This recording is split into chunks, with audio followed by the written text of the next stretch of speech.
शरद जी, एक समस्या जो बहुत व्यापक इस समय देखी जा रही है, जो मध्यम वर्ग है, वो मिडिल क्लास बड़े बड़े शहरों में मकान अफोर्ड नहीं कर पा रहा है। मकान कीमतें बहुत ज़्यादा हो गई हैं, ईएमआईज़ इतनी नहीं भर पा रहे हैं।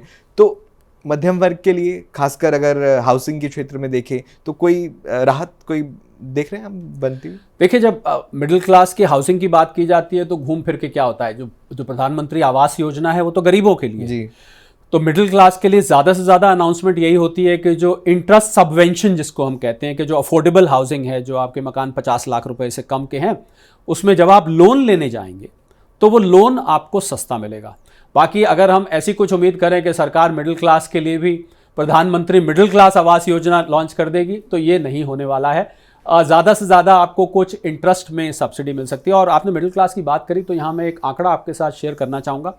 45 करोड़ की हमारी मिडिल क्लास थी।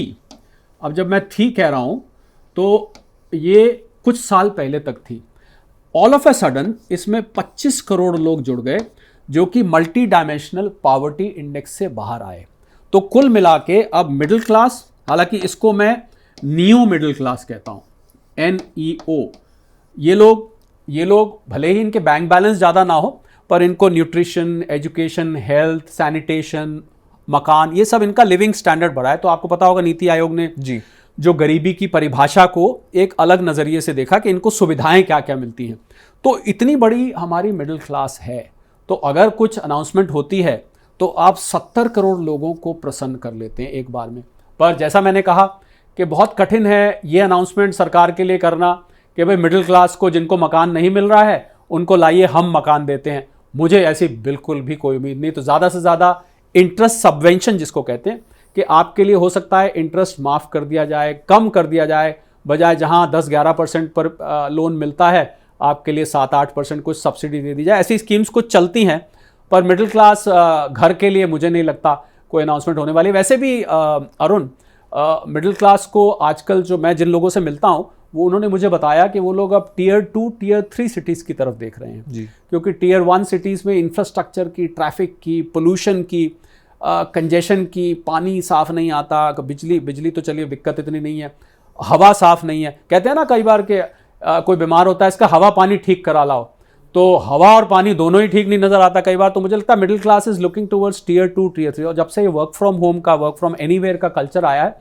बहुत सारे मिडिल क्लास के लोग अब अगर अफोर्ड कर सकते हैं और नहीं भी अफोर्ड कर सकते तो Tier 2, मान लीजिए आपके पास 1 करोड़ रुपया है और आप किसी बड़े शहर में मकान नहीं खरीद पा रहे हैं, तो हो सकता है वो मकान आपको कहीं जयपुर में, देहरादून में, लखनऊ में, इस Tier 2 सिटी में मिल जाए, तो वहाँ जाके लोग मूव करने लगे। मुझे लग रहा है कि लोगों को खुद ही अपने आप को रीलोकेट करने का करना पड़ेगा। मकान फ्री बंटने की मिडिल क्लास को मुझे बिल्कुल उम्मीद नहीं है।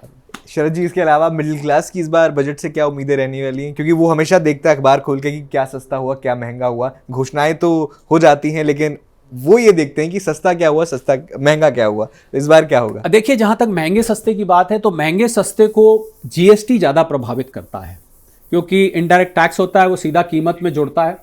बाकी महंगा सस्ता बजट में आपने देखा होगा कि कस्टम ड्यूटीज़ पे चेंज किया जाता है और कस्टम ड्यूटीज़ की घोषणा करी जाती हैं। तो जिन आइटम्स पे कस्टम ड्यूटी घटाई जाएगी और अगर आप उसका इस्तेमाल करते हैं तो आपको वो सस्ता होता दिखाई देगा।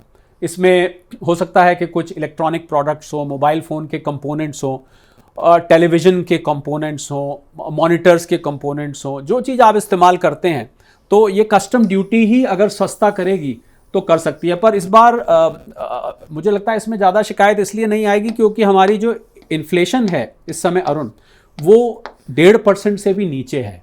तो जब इन्फ्लेशन इतनी कम होती है तो ऐसे में फिर सस्ते महंगे का जो है वो सवाल थोड़ा सा पीछे चला जाता है। और सबसे बड़ी बात, खाने पीने की चीज़ें, जिन्होंने पीछे इन्फ्लेशन को पिछले कुछ सालों में बहुत ज़िद्दी बना दिया था, कम नहीं हो रही थी, उन खाने पीने की चीज़ों के रेट कम हो गए। हालांकि कुछ लोग ये साथ में शिकायत करते हैं कि जब हम सामान लेने जाते हैं, सब्जी लेने जाते हैं तो महंगी मिलती है। पता नहीं सरकार कौन से आंकड़े 1.5% के निकाल के लाती है कि भाई सस्ता हो गया, हमें तो कहीं सस्ता दिखता नहीं।